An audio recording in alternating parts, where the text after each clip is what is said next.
गर्मियों में प्लास्टिक की जो बाल्टी हैं ये अगर ब्लैक कलर की आपने इस्तेमाल की तो इसमें पौधे बहुत ज़्यादा डैमेज हो जाते हैं। बहुत ज़्यादा दोस्तों का ये मसला आ रहा होगा कि लेमन के पौधों की शाखें ड्राई हो रही हैं और शाखें ड्राई होते होते लेमन का पौधा इस साइज़ का रहेगा। तो इसको तजर्बाती तौर पर धूप के अंदर रखा हुआ है इस ब्लैक प्लास्टिक की बाल्टी के अंदर। अगर आपके पास ये ब्लैक के अंदर लगी हुई है या किसी और प्लास्टिक बाल्टी के अंदर लगा हुआ है तो प्लास्टिक बाल्टी में बहुत ज़्यादा रूट्स डैमेज होती हैं क्योंकि हीट इसके अंदर जज़ब हो जाती है। तो जब हीट जज़ब होती है तो फीडर रूट बर्न होना शुरू हो जाती हैं। बर्न होती हैं तो ऊपर से प्लांट भी बर्न होना शुरू हो जाता है। इसको बचाया कैसे जा सकता है, मेन टॉपिक ही ये है। तो इसको बचाने वाला सिंपल तरीका आपके साथ शेयर करता हूँ।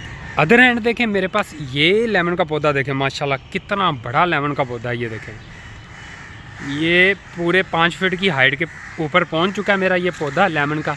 और देखें शाखों से कैसे भरा हुआ है। तो ये लगा किसके ऊपर हुआ है, ब्लैक प्लास्टिक की बाल्टी के ऊपर। लेकिन ये क्यों स्टेबल है, ये इस वजह से स्टेबल है, इसके जो प्लास्टिक की बाल्टी है मैंने छाँव वाले एरिया में, अभी जो यहाँ पे आपको धूप दिखाई दे रही है ये सिर्फ 1-2 घंटा धूप रहेगी, बाकी सारा दिन इसके ऊपर छाँव रहती है।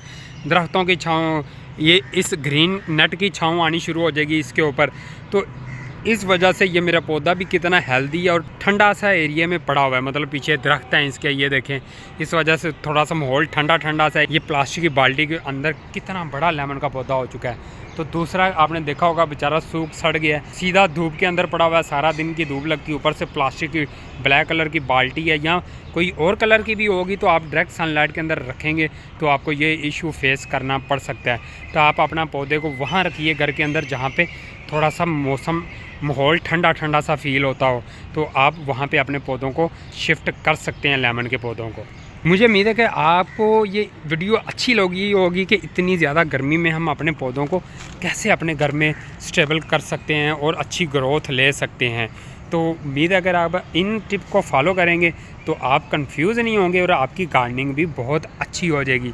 और एंड पे ये मेरा है कड़ी पत्ते का पौधा और ये सारा बीजों से भरा हुआ है। ये बीज के गुच्छे और ये और यहाँ पे भी और यहाँ पे भी और ये सारे। मुझे उम्मीद है कि आपको ये वीडियो अच्छी लगी हो। तो मिलते हैं एक नेक्स्ट वीडियो के साथ, तब तक के लिए अल्लाह हाफिज़, बाय बाय।